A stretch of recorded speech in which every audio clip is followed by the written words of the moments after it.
We one day woke up and found our twin, our son, baby Giovanni. His nose was full of blood. And before the court of law, I even produced evidence of women who went through the same thing we went through. This is a true story. One woman was in that facility where we deliver our twins, and the same thing happened to her son.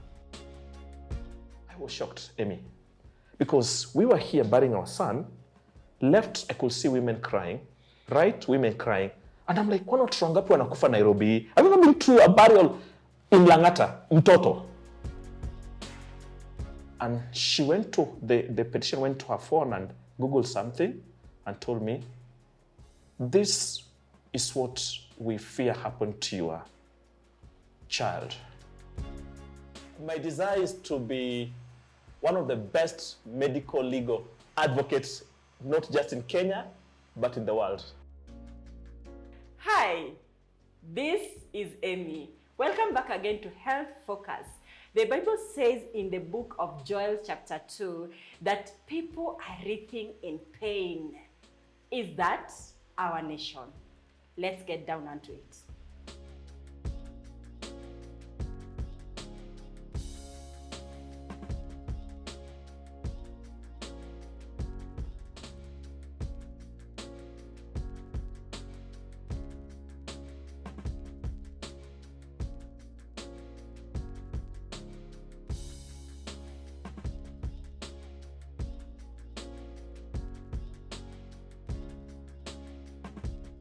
Why are you watching without subscribing? Hey, can I give you a second? Why are you on Health Focus without liking or even sharing? That I was told to say. But anyway, in the nation currently, we've been having cases of maternal mortality, fetal mortalities, and it's such a sad situation. If you work in maternity and if you work in obstetrics department or the neonatal department, we always know that the passing on of a mother in labor and the passing on of a child a few hours after birth is so painful. Because of those cases, today we have a guest whose story is quite heavy to listen to. We have connected through a platform of a death, a maternal death, and he'll tell us more about what he does. Karibu sana, Laurence. Thank you so much, Amy. Thank you for honoring our invite. Yeah. Please introduce yourself to the viewers. Hi, viewers. My name is Laurence Omondi. That's all. Who is Laurence Omondi in this country? Wow. I'm the executive director of Machozi and Mwisho Initiative. And I'm also the founder of Men in Maternity Movement. And I think we'll talk more about the two. Yes. Yeah. So who is Laurence when you remove the outfits of Men in Maternity and Chozi and Mwisho? Who is this gentleman? Where did he come from? Oh, I'm a husband. I've been married. This is the 10th year in marriage. We'll be celebrating our wedding anniversary in some few months' time, yeah? Yes. And I'm a father of 4. You know, this is the most challenging thing about saying I'm a father of 4, Yes. because God blessed us with 4 children. Yes. 2 are alive and 2 are not alive. Oh. So I don't know how to say I'm a father of 2. I'm saying I'm a father of 4. But Maybe 2 in heaven, Yes. 2 on earth. Yes. Thank you. I grew up in Siaya, then came to Nairobi, did business, then went to law school to study law after I'm graduating from law school this year.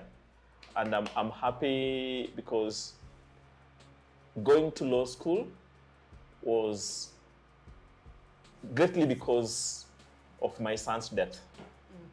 Yeah. Therefore, it opened a door for me to learn more about maternal care, infant mortality, and so forth. In a summary, it brought a new meaning in my life and my wife's life. So now, you are pushed to do law. Why not medicine? Because before we get to the story, why law, why not medicine? This is my goal. When I reach 40 years, I'll go to a medical school. Oh, really? Yes. My desire is to be one of the best medical legal advocates, not just in Kenya, but in the world. So in medicine, what Yes. are you going to do? Medicine, nursing, pharmacy, dentistry? I wish to measure more on reproductive health. I wish to understand more on maternal health. I want to be before any court and litigate a case with in-depth pertaining anything maternal care. I want to do it. I want to know medicine deeply and law deeply. By the way, I'm happy because in my practice of law, I don't think I'll be doing conveyancy. I don't think I'll do maritime law. I want to major in medical law. And that's what I love. So when you do medicine, Yeah. I will pull you Yeah. to the area of patient safety and quality so that you will not get to litigation. That is where I will push you. That's where I am. Yes. That's where I will pull you to. Yeah. Anyhow, you are a lawyer Yeah. finishing this year. Yeah. Let's get down to the story Yeah. of how you found yourself into your purpose. Wow. I'm a story of Saul to Paul. Number one, I love my family so much. I think for me, everything stops and starts with my family. Your family extended? Your family? My nuclear, of course it was extended, yeah? Yes. We got married so young with my wife, and my life and my world has been about my family and everything, yeah? We'd just lost our second born, baby Baraka. And my wife had preeclampsia, and baby Baraka died. Then, some months later, we learned that she was expectant. And you know what? We were expecting twins. I mean, the day we went to that facility and did the scan, and we were told, hey, you guys are going to get twins. I mean, it was like a joke, like, wacha uongo, wapi. Okay, from my wife's side, the brother kuna twins, and we were so happy. Literally, it was, we lost Baraka a year ago, now we're having twins. It was amazing. I could not tell, as it was amazing. So before we get to the twin pregnancy, Yeah. the Baraka you lost during your wife's preeclampsia, Yes. was he term? No, it was a stillbirth, a painful one. A painful one. I'm encouraging men to fight for their wives' maternal rights because I know personally. Therefore, when we had a stillbirth, it was painful. At what age? Baby Baraka was barely 30 weeks old. 30 weeks old, yeah? And when we now had the twins, Gianna and Giovanni, it was a new life. Literally, I'm those people who have never missed any of my child's clinic sessions. I used to look at, that app for pregnancy. Trust me, from week 1 to week 40, every week I could check, hey, now my twins are 20 weeks. 20 weeks, they are this long, this thing. And can I tell you one thing about my wife? From our firstborn to the twins, she took a break from corporate life because she was a stay-at-home mom. And we bonded with our twins from Day zero. literally day zero. It reached a point because we could not wait for those twins. Baby, one house help's not even enough. 2 house helps. You relax. Yeah, I mean, we can't wait. This is a true story, by the way. We waited for them. And then they came. How old is the firstborn when the twins are coming? My son was 5 years. No, 4.5, 5 years. Now, 2022, May. The year 2022, May 22nd, that's when my twins were delivered. I mean, it was... At term now. Yes, it was a CS. And we were so happy. Literally so happy. I love football. I have those branded shirts, Baba Twin, Baba Twin. Before it was Baba Ivan, now Baba Twin, Baba Twin. It was everything for me. Then, when my twins were still infants, barely a month, we one day woke up and found our twin, our son, baby Giovanni. His nose was full of blood. And I remember my wife waking up and she was like, oh my God. Wow, the hostel was really far. We rushed to the car, opened the gate. God has blessed us with our own home. Opened the gate, the house help, and by there I have all the evidence. As a student of law, I carry all the evidence. And we drove. I was driving like a madman that morning. It was 4:30. Reached the hospital, and literally the blood was coming, cleaning, and our son was declared dead. Oh no. Yes, my son died.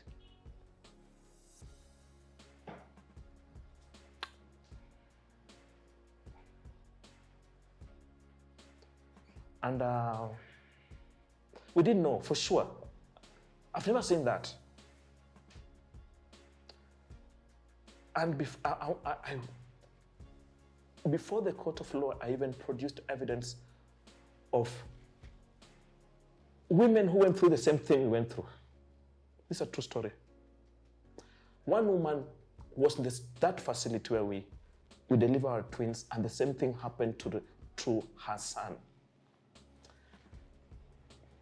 The worst of all was Amaluo. Those people were so... Within no time, our house was full of people, and they wanted us to bury our son the same day he died. That is the hospital? No, the family. You know, when you have twins, they say you don't separate. Yes. And the worst of all, they were even telling my wife, don't cry, pia takufa, those kind of things, yeah? Therefore, my son was buried within 48 hours. It was like a dream. We didn't even know what's happening. Now, I want to give you the turning points in my life. We had to bury him at Langata Cemetery. That Thursday morning, I was shocked, Amy, because we were here burying our son. Left, I could see women crying. Right, women crying. And I'm like, why not wangapi wanakufa Nairobi? I've never been to a burial in Langata, mtoto. I was shocked, like, how many babies are we losing? Literally, I'm like, wangapi wanakufa? When we came back, my mom-in-law, now she's retired. She used to work in the Ministry of Livestock. Therefore, she's trained on those things with animals. It's like a vet, yeah. I remember she told us, I would recommend you people to go to the hospital to do a checkup on your daughter. My wife said she's not going to that facility where I'll deliver because they will ask, where's the baby? No, we went to another facility. And my wife had to stay kwa gari because she could not even get out of to to go see the pediatrician. This is another facility. Therefore, it was my mom, my mother-in-law, and I. My wife remained in the car with the sister Ake Mdogo. Then I reached there and I found that doctor, the pediatrician, and I'm like, "Mtoto mdogo sana, why are you here?" This child is how many days old? This child is a month old. And then I told her what had happened. Then she asked me, "Do you have your clinic book here?" And I said, "Yes." Able to partie. Then she looked at the clinic book. And she's like, "What?" Kambia, "Are you okay?" "Yes, I'm okay, I'm okay, I'm okay." "Do you have your discharge summary here?" I said, "No, it's at home." "Who is at home?" "Our house help." Unaweza mpigia simu? Yes, I called her. Then instructed her to go. Then there were two. Piga picture utume, then they sent the picture. And she went to, the petition went to her phone and Googled something and told me, "This is what we fear happened to your child." I've checked the clinic book. I've checked the discharge summary. Your twins at birth were not given hepatitis B. Your twins at birth were not even given vitamin K prophylaxis. And especially vitamin K, we fear this what happened to your twins. And I asked them, this is a big hospital, not, are you sure what you're talking about? Yes. Can you put it in writing? Yes. And they did that in writing. I came back home. My wife was in a private hospital. We were in a private wing. We had a private nurse. And I called her and I asked her. She didn't know that we've lost our twin and this has happened. "You people, do you normally do this to the twins or the babies who are born?" "Trust me." And I have the audio recordings of this. "We normally give, but not all babies. It depends with the availability of the drugs." That's true. That is true that even the owner of the hospital told me the same thing. But vitamin K is a routine. Thank you. Allow me address the public. And I'm purely addressing the healthcare professionals in maternity. I thought we go through the same curriculum. I thought we go through the same training. And I thought that patient safety and quality is measured by the number of things you do that are compliant to the expectations of our practice. So then why will we not give vitamin K to a child who's been born and we know that there is a possibility of bleeding? And if it's not there, why aren't we referring out, or why aren't we advising the relatives? It's sad and it's very bad. Let's proceed. Yeah, I will tell you, it was not a first case, because there's even a woman who went through the same thing, same facility, who reached out to me. I will tell you how I met and how I reached here. Yes. For me, it was really sad. It was really sad. Now, I know you want to know how Machozi came in. Yes. But before we get to Machozi, Yeah. I want to ask, or I'm wondering in my head, you didn't do a postmortem Yes. because of the speed and culture. Yes. And this is what I've seen with a number of clients that we are handling as Machozi. Do you know we were almost going to exhume the body of my son from the grave? To do postmortem? Yes, when it started the court process. No. Yes. We were going to exhume my son. I literally went to one of the government mortuaries. Let me just be frank. I went to City Mortuary and I sat 3 meters from dead bodies, piles of dead bodies. Because I was getting services, which I paid for. We were going to exhume the body. And our lawyer told us, before we do that, we should get an opinion from a pathologist. Therefore, I went to City Mortuary, and that guy really punished me. Literally, because I'd never been inside a mortuary. His office was inside a mortuary. But he works in the mortuary. No, for sure. Where, and you know, they could come to his office, wakiwa na damu, where, daktari, and you know, and his answer was simple. Laurence, I will not recommend you to exhume the body of your son. Just go ask these people if they did X, Y, Z to your twins. And when we went to court, that's what we are asking them. Did you give my newborn vitamin K prophylaxis? But let's move through the process until now you are logging in the case. Yeah. So that for a person who is learning and wondering what step by step, what do you do when you realize, vitamin K was not given? That call you made to the nurse of that private hospital. Yes. They say now there is no vitamin K. Yeah. What step did you take after learning there is no vitamin K administered? After learning this thing was not, these things did not happen, I thought I needed justice for my twins. And of course, I thought I needed justice for my twins. And we had to get a lawyer to file the case before the medical board. And you have to prove your case. And part of it is this, going to the postmortem, going to the pathologist, and many other aspects of things. Yeah.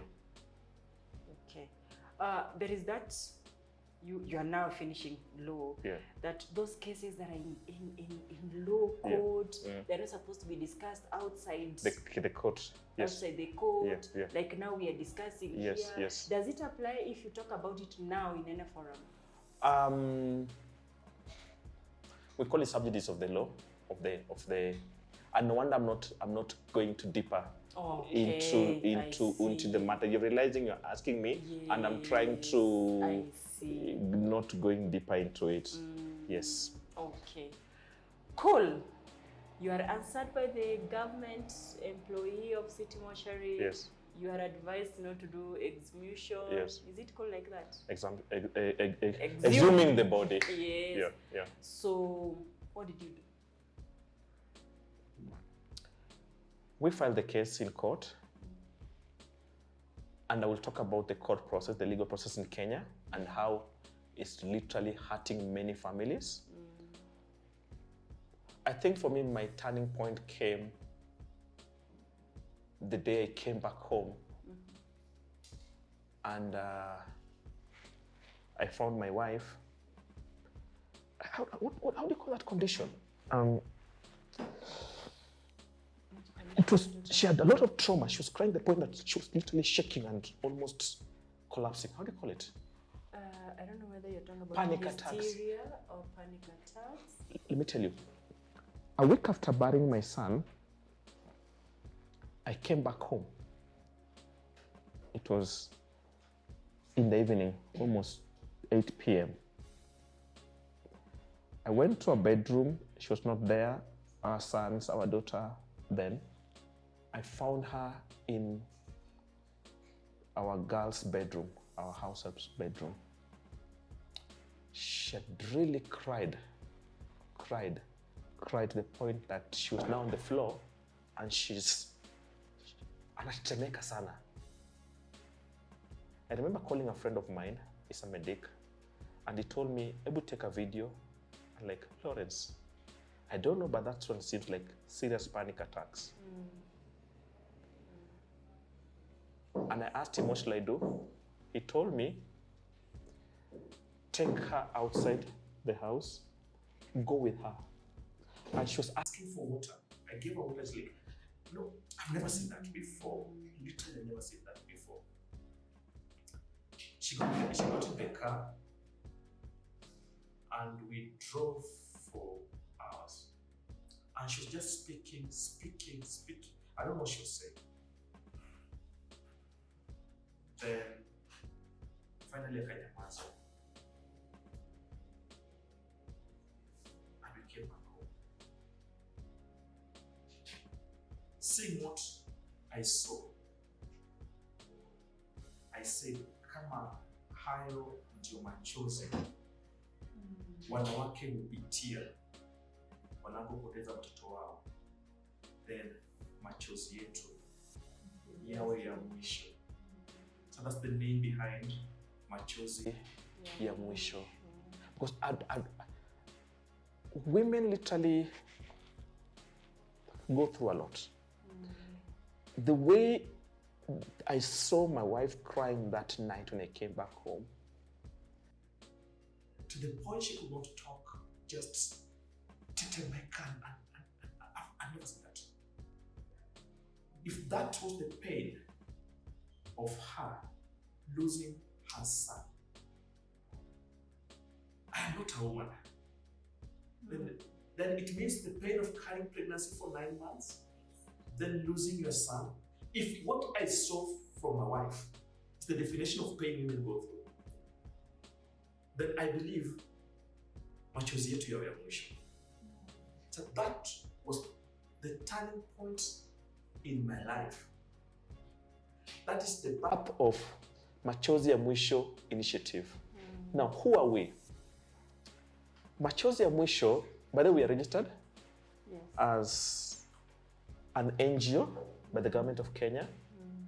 Our major goal is to see our women having dignified and respectful maternal care. That's our major goal.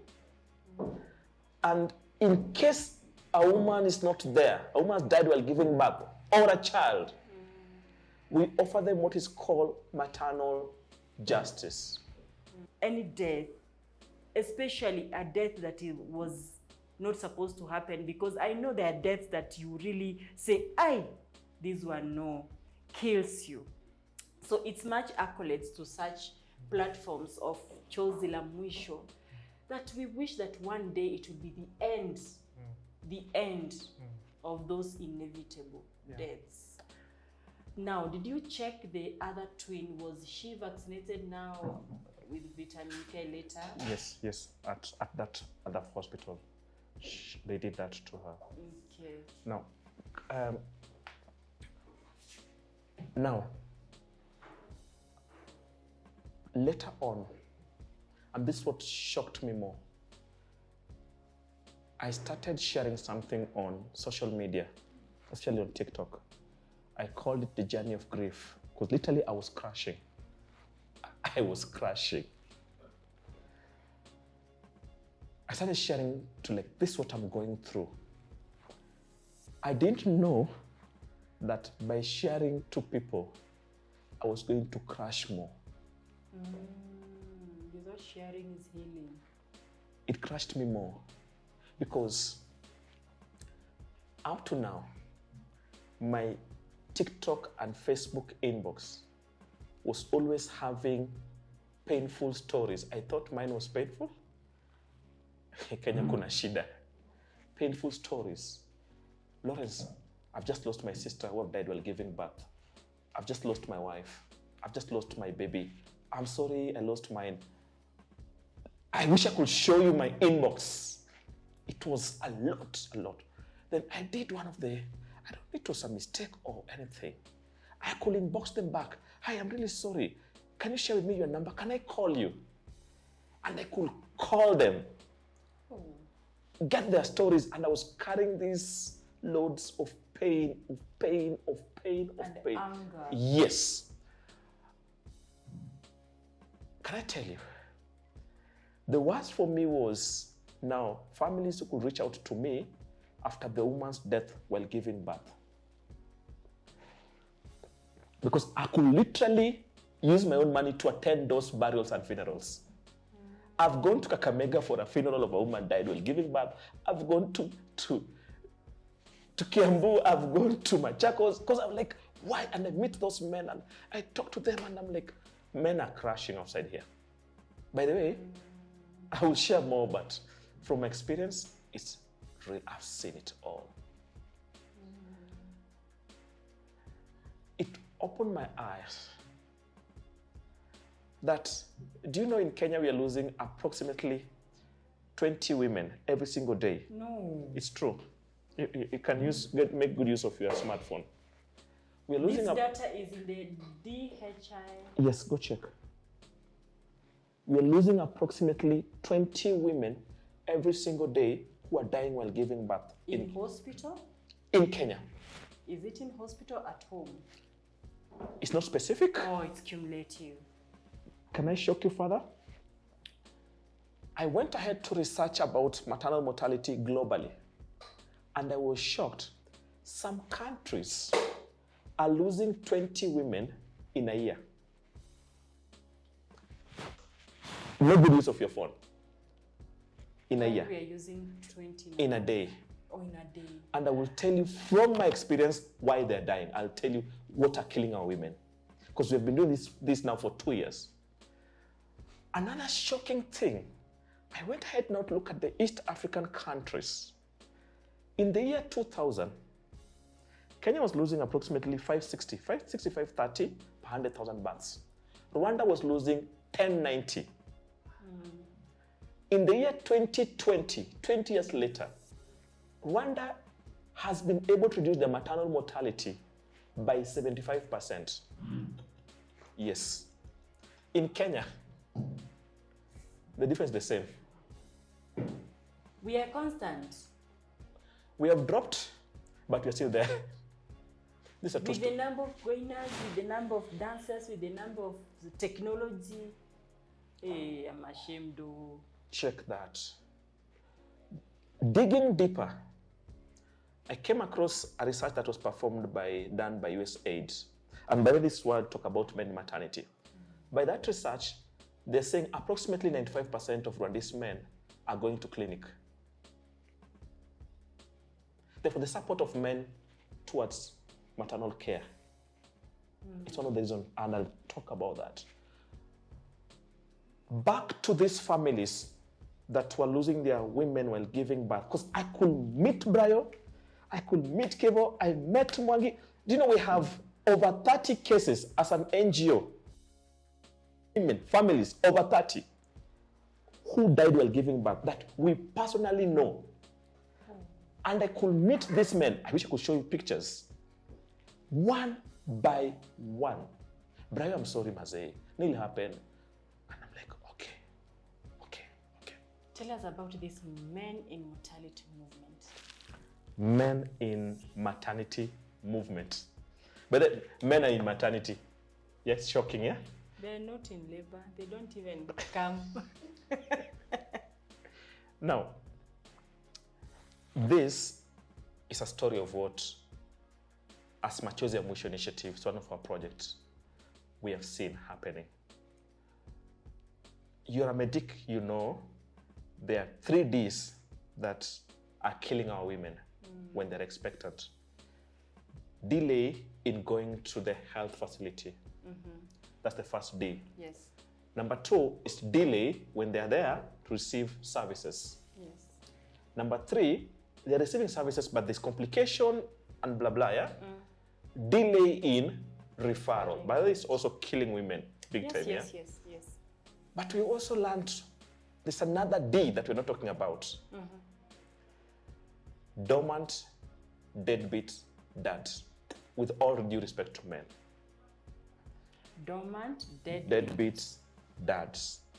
Let's call them husbands. Okay, husband, not everyone is married, but let me speak of dads. Yes. Oh, yes.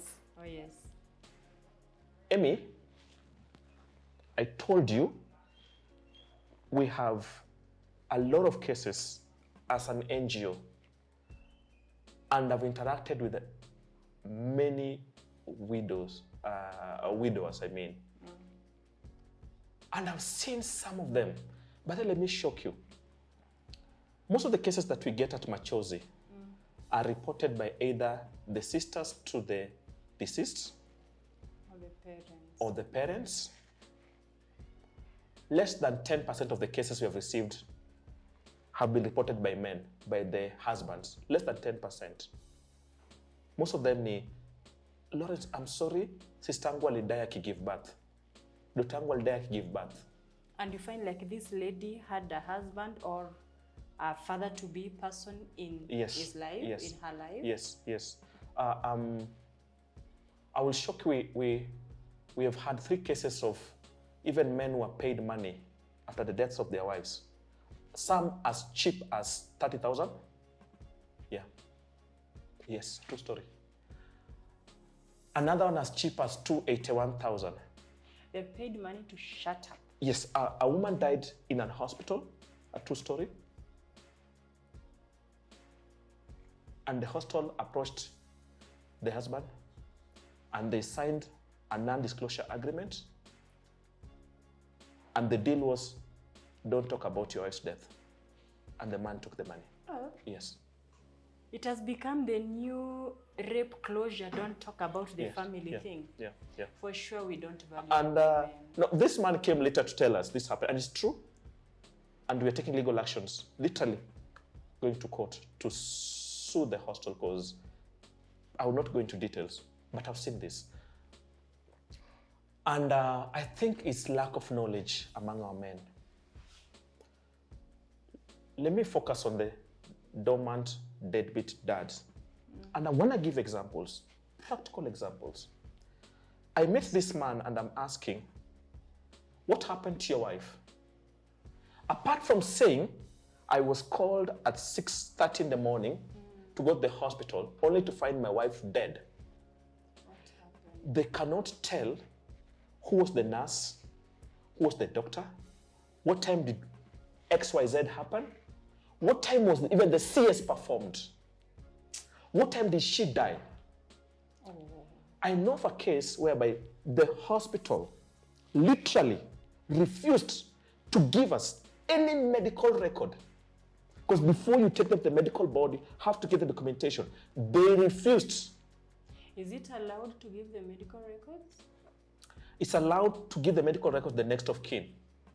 Yes. There's a court ruling on the matter that a woman is dead, the next of kin is the husband. As long as you can prove the husband, give them. They refused.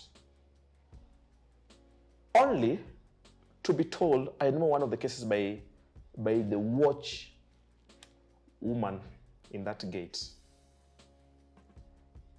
who, when I heard speaking in my accent, my language, I took her number and she later told me, huyu mwanamke alikufa vibaya sana. And I think of, I'm a man. I think of how can you sleep the whole night peacefully and your wife is dying in the hospital, bleeding to death.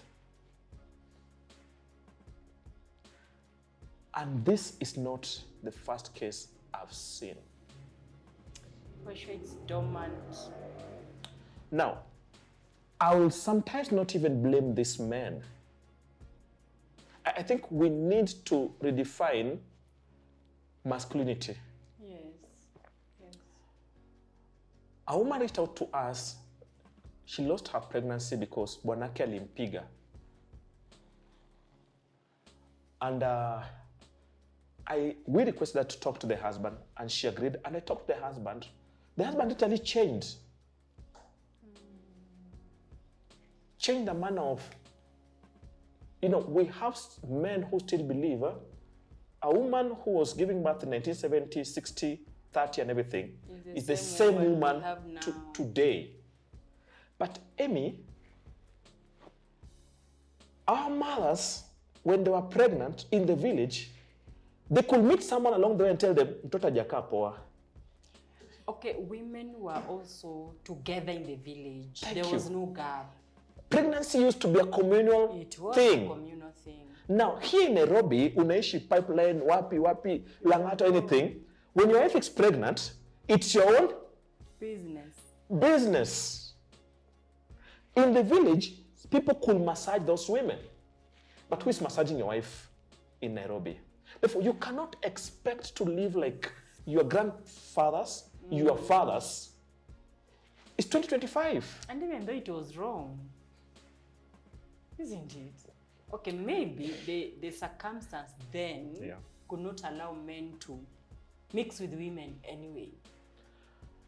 But currently, this is what we are saying. Care begins with us. It has taken me back when I was in practice, not a student now. Yeah. And I can profile, which I don't like profiling, men from a certain region and a certain region and a certain region. There is a region where it's the mother-in-law. It's the responsibility of the mother-in-law from the time you're getting to maternity, 3 months after. The man is not going to know how the child is crying. The man is not going to know how labor is progressing. The man is not supposed to come to maternity. They're supposed to come and peep at the child. What about if you don't have your mother-in-law? They could stay. They could stay. You see? They could stay. You see? I will give you a practical example of a lady called ZP. And I can give many examples of a CS that was performed by a student. Yes. Or an intern. Is it a student or an intern? I don't even know, but a student. He was not yet a doctor. And the lady died. The funny thing about this, where was the husband? Where was he? I'm talking about, can we sacrifice that single day and say, but do you know most women give birth at night? I don't know the logic behind it. It's true. Yeah? It's true. But can we sacrifice that single night and say, tonight, I'm just going to sacrifice. Even if I'll sit in a bench, hata kama nitakaa na watchman, I'm going to sacrifice. I'm going to sacrifice for the sake of that woman. Because we are so tired of, I don't know the nurse, I don't know the doctor, I don't know what happened. How can we help you now? It's true. Therefore, this is what we're tackling. Number 2, do you know if you ask many men, tell me any drug or any prophylaxis after your newborn has left the hospital, niambie. Most men only know about polio. Do they even know that polio? Most men know about polio. Do they know the time the child is given, or it's these government campaigns? Let me tell you, we ought to know about hepatitis B. We ought to know about vitamin K. We ought to know about BCG. We ought to know about TEO. We ought to know about vitamin K. All the 6. That before your child has left that hospital, do you know about this? Do you know most men don't even know danger signs of pregnancy? But you see, even some women don't know, but men really don't know. Now, that is what we are doing. Women do not even know their danger signs. So where are these men going to learn? Is that what you are educating? That's what we are doing. Oh, literally, that's what we are doing. And it's based on, my wife was bleeding at home, alafu, nikamwambia apanguze itaisha. Do they even see whether the woman is bleeding? Nilimwambia apanguze itaisha, and I'm like, rush this woman to the hospital. It's 2025. It's not about her pregnancy. It is our pregnancy. And I thank God, it's painful that it took the death of my son to get into this space. But I've learned in this space. Do you know 90% of the women of deaths, maternal deaths, are preventable? They are. That's 90% true. are preventable. And I dearly believe if men were extremely involved in every step of pregnancy, trust me, I'm more than sure we'd be like Rwanda. But maybe there are those men who are responsible, but they don't even know what to do. And that's what we're calling advocacy. Teach them. Speak to them. Let's demystify the thing of pregnancy as women thing, umama. Ushasikia ile phrase wanasemanga, unajiringa kama mwanamke anapelekwa clinic. Have you heard of that? No, but it's really, it's very nice when you are taken to the clinic, for sure. Now, it should not look like a privilege. It should look like a responsibility. Because it's like it's a privilege. It's not a privilege, it's a responsibility. Let every man know. And I wish you could even put in the law that you able to tell your boss, please allow me tomorrow afternoon I'll not be around for 1-2 hours. Ndapeleka bibi yangu clinic. Or this weekend. Oh, most women come to the clinic alone. Now I'm going back to my past. Do you know the number of women that come to the clinic alone? Okay, do you know the number of women that admit themselves in the... There's so many. Do you know the number of women that needs to go to theater? The husband should make a decision. Now you're waiting for a husband how many hours later? To come and sign. To come and sign their consent? It's so painful. This is another practical example. The mental health of women when they're pregnant. And this is another thing that we are tackling as men in maternity. I'm a man, married almost 10 years. I wish we could tell men that when she's expectant, vumilia yote, treat her like a queen. I've seen a case of a woman having preeclampsia, having preeclampsia. The man left her when she was 2 months pregnant. If that man angeongeleshwa, angevumilia, like for the sake of that baby, please. And after that, you can go if you want. I don't know, but make that woman's mental health be perfect. And I think in these cases, it's because of lack of knowledge. We can condemn our men, but I believe most of them is because they don't have the knowledge. How precious that pregnancy is to hand you. So also how tough being pregnant is. When we're expecting our twins, between month 7 and month 9, wow, I respect single mothers. Isn't it? Yes, I do. Those people deserve to be given awards. No, baby. Let me tell you, by month 8, 7, 8, and 9, it was my work to sometimes wake up at night just to turn my wife. Yeah. Because I was told there's a way she's supposed to be sleeping. Yes, left lateral. And I'm awake and I'm like, hey, baby, amuka. Then I'm like, na wale wana mabwana. Who's taking the bath? Yeah. Sorry to say. Yeah, you from month 7, you can't turn on your own. Yes. You have to wake up, sit, then decide to turn. And these are the things we need to teach our men for that 9 months. Kindly be Alejandro. Even if you are let me not mention any tribe. Kindly just be Alejandro. Wake up, turn her. The baby's playing at night. A lot. And by that playing of the baby, she's getting tired. Yes. Kindly. Sometimes it's painful. Kindly don't expect her to wake up at 4 a.m. to prepare your breakfast and everything, and you go to work with her. She might lose that baby. Now, that's what we are doing. Okay, that's a good one. Because maybe most men do not know the importance of sacrificing that 9 months just for her. They've not seen the import. So how do you meet these men? We are partnering with churches. We are having forums. And by the I like the last time I was in Vihiga. I like one thing. Currently, almost more than 90% of us took on our smartphones. Yes. But I love the followers I'm having on social media. And when we talk to this young, especially the between 25 to 40 years, this crop of men, they listen. Wanasema, hey, mazee, hapo umenchanua. Hapo na umesema ukweli. They've always lacked someone to tell them, that, hey, Brian ni aje poa. Mazee, chorea.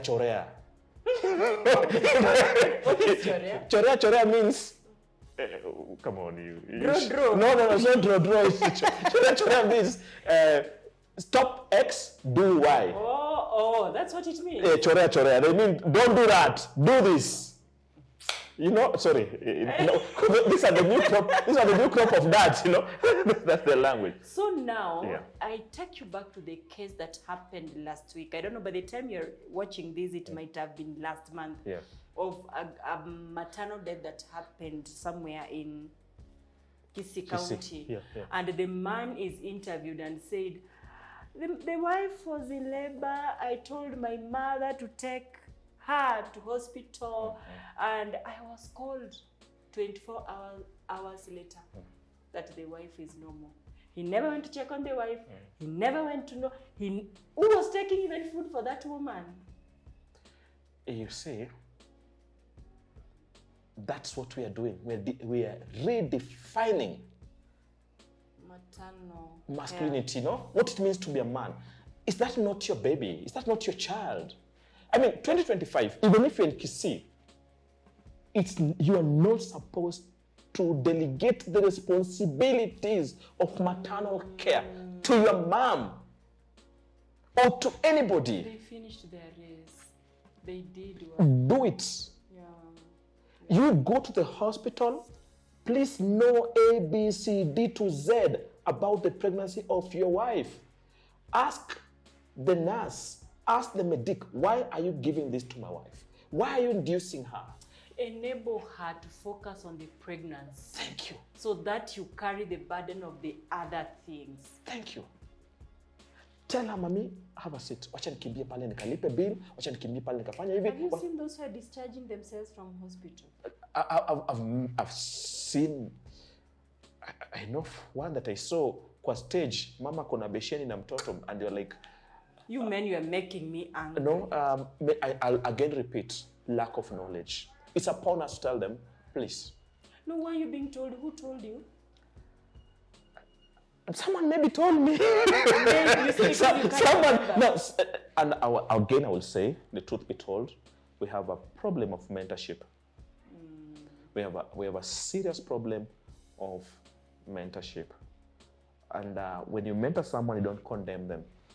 You tell them why you need to do A, B, C, D. Because one thing, all these men that I've seen, almost all of them that have lost their wives while giving birth, the pain they go through, the mental trauma they go through, they wish they could have done something to save their wife. So let them not wait for them to lose so that they start asking on what. That is all for today. Until the next episode, have a blessed week ahead.